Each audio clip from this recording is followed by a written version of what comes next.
I think I always wrote, even when I remember myself when I was maybe 3 years old. I think I have the same questions that I have now. But when I started to write really with a pen or pencil and paper, when I was about maybe 11 years old, the time when I tried to answer that questions that I already had. And answering these questions, I began to understand something. Just began because I thought always I don't understand anything. As the same, I think now. So just writing, I try to understand and make kind of organize the chaos that we live in.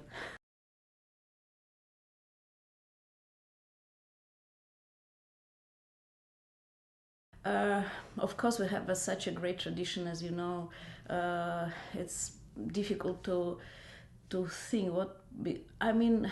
The writers, classical writers like Pushkin, of course, or Lermontov. It was a kind of air for me. I even didn't think, or I don't think I've been influenced. Of course, I've been, but it's like you don't think I've been influenced by air and maybe rain that comes every day, like it happened in St. Petersburg. Of course, you do, but you don't think about it. And actually, when I was about 15 years old or 14 years old, when I opened just the books that been in the shelf of my mother, and I thought it's very special, and because they've been very small, and there was something special about it. It was poems of Anna Akhmatova, and then also Marina Tsvetaeva, and actually it was then I found Mandelstam. So, and it was kind of my secret. I wrote them, and my mother didn't know that because it was nothing forbidden for that. But I don't know, it was kind of my secret that I shared, and it was so exciting. And I think, yeah, maybe this, of course, last century called Silver Century in Russian literature, it influenced me a lot, yeah.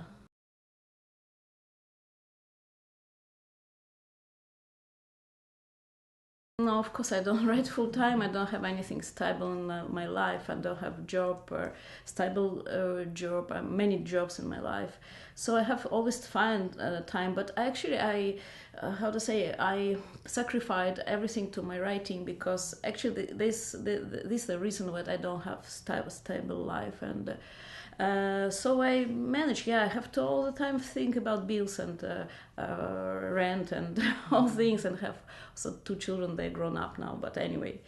So yeah, I try to manage the nighttime mostly.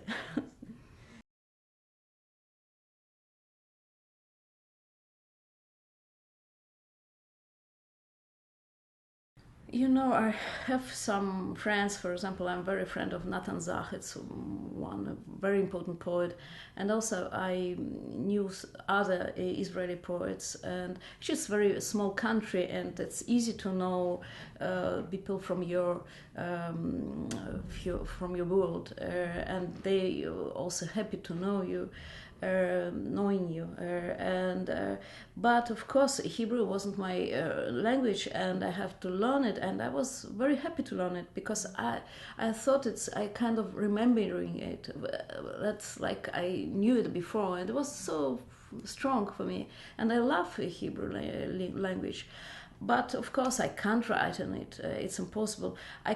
I could check the translations. Now it's worse because I almost lost it for my Italian. It's 13 years I speak just Italian, and Italian don't speak other languages. So that's like almost Americans. And but I translated when I lived in Israel. My Hebrew and also my English were very good. And I translate Edgar Keret, for example. It's a very important writer also, and other things. And I used to write even, but not poems or prose, just because I studied history of art. So I had to write for studies, of course.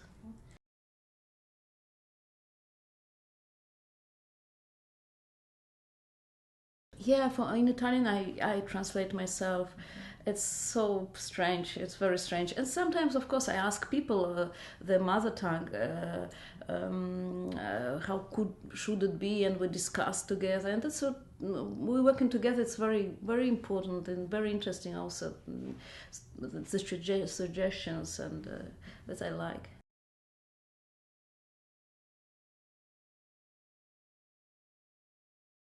I wrote just few short stories, and suddenly it had success even. Uh, but I think it's. I don't want to be. It's just a kind of a joke. I've been. I'm. Don't. I want to say that seriously. But sometimes I think, for a Russian poet, I mean, it's so easy to write anything, because you're coming from a so strong tradition and so how's that exacting yeah thing, and so you could write even in Chinese, you know. I don't know, I'm just kidding.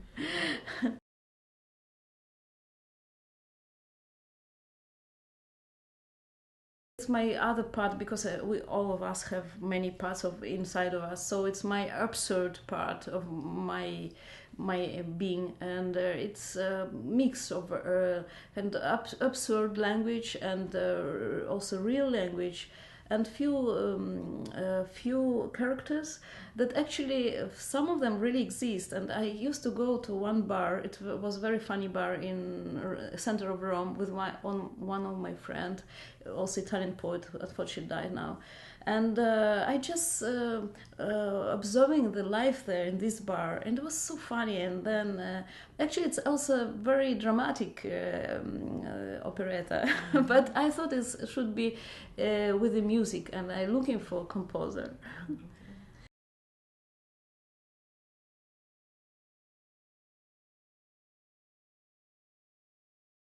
Yeah, it's very difficult, of course, for a person that always wrote poetry to begin to write prose. And I mean, of course, I wrote essays and now short stories. It's different, because in the prose and novel you have so many things. It's a question of building, not just the words. I as poet, I think always all the time about the words, about the rhythm, about the music.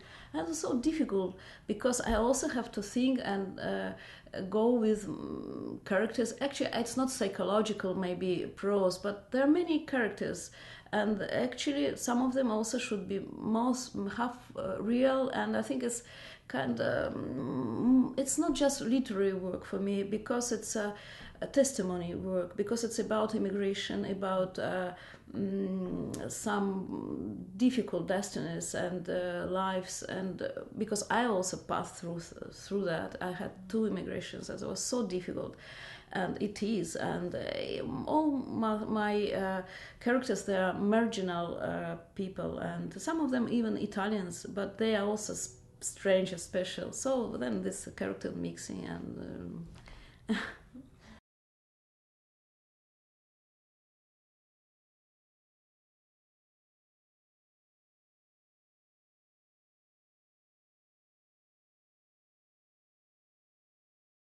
Yeah, I think now I begin to mix it, how to say, consciously, because I want to. Sometimes I mix it and then I understood it's mixed, and sometimes I just, for many year being so far from Russia, sometimes I can't say I forget my language, but sometimes it seems so normal to have this word that I just invented, and then I discovered doesn't exist. Maybe exists very similar, very close. But I think it's good for poetry.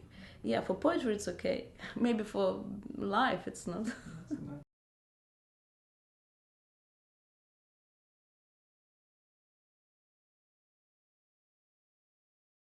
Of course, we are in a strong dialogue, and we know about each other, and we still in the Russian we're very close to each other, and we have a solid blog and magazines, and I publish always in Russia in the same publisher house that my friends publishing, so I know their work and they know mine. Yeah.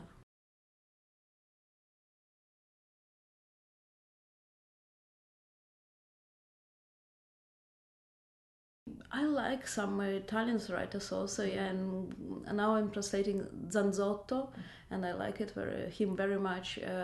Also, I like Elio Pagliarani. I like him very much. From Russians, I could tell too many things. We will not have time. I could give you a website but it's in Russian. I hope something will be translated or already translated.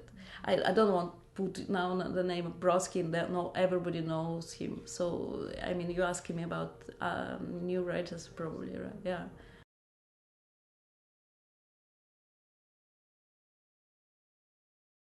I think my poetry and writing in general is very visual. I think also I'm beginning from visual world because the art for me is very important, and I thought also to study, go to fine arts. I mean, I used to draw and I thought also to do design, and so it's very important for me, and that's why maybe cinema also became so important, because also the movement for me is very important, and in general life, and also in what I'm writing, because I always use many kinds of movements, and you could feel it. Maybe you didn't understand what I read in Russian, but you felt maybe it's changing all the time, the rhythm. It's not just one meter, many of them. So cinema, it's perfect because it's visual and it's also movement.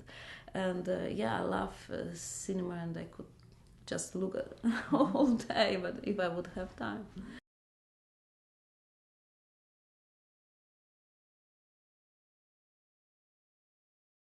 You know, actually, I decided to go to Tartu University. It was in Estonia. I live in St. Petersburg at about 7 hours in the bus, so it's not far for us. As for you, also for our distance, for Italy, it will be just end of the world. But anyway, and because it was one of the best university at the time, and it was also Yuri Lautman, one of the famous, actually famous at that time, most famous researcher and professor, and but I didn't know anything about semiotic, of course, when I was 18 years old and 19 years old. I knew he wrote books about history of Russian literature, and I read it. And for example, analysis of poetic texts, how to say, to I forgot the word. Okay, analysis. Okay, analysis of poetic text, and I didn't think it's semiotic. I just like it because I wrote poetry, so I thought, oh, it's just for me. And I wanted to. I thought if I have to write, and I thought I'm writer, I will be writer. So I have to learn more about literature. So I went for that, and then I studied at the beginning the literature of 18th century, and just after that I began to understand something about semiotics. So it wasn't so conscious.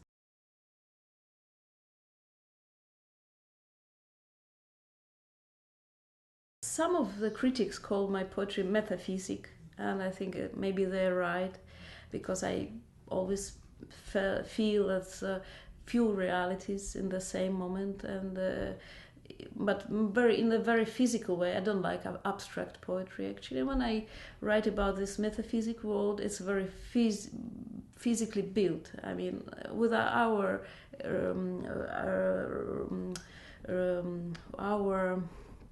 how to say, rules, our rules of this world. Maybe it's wrong, because maybe that, but anyway, I feel it all the time, and it's very important for me. Yeah.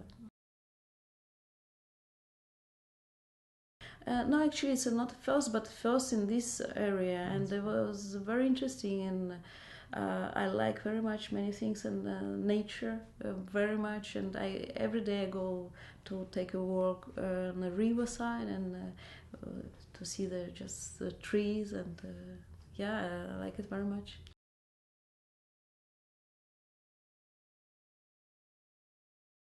I like the possibility to know so many people from so many parts of the world. Of course, I think it's very banal. Everybody told it, but it's true, and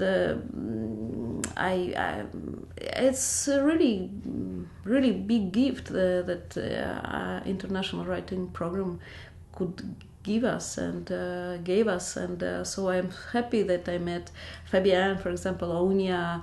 And now for me, that part of the world, of course, Fabienne is from France, okay, she's just, but not just, she's more than that. So now for me, this part of the world, it's not just anonym, you know, I know who live there, and I will be always in contact, I'm sure about it.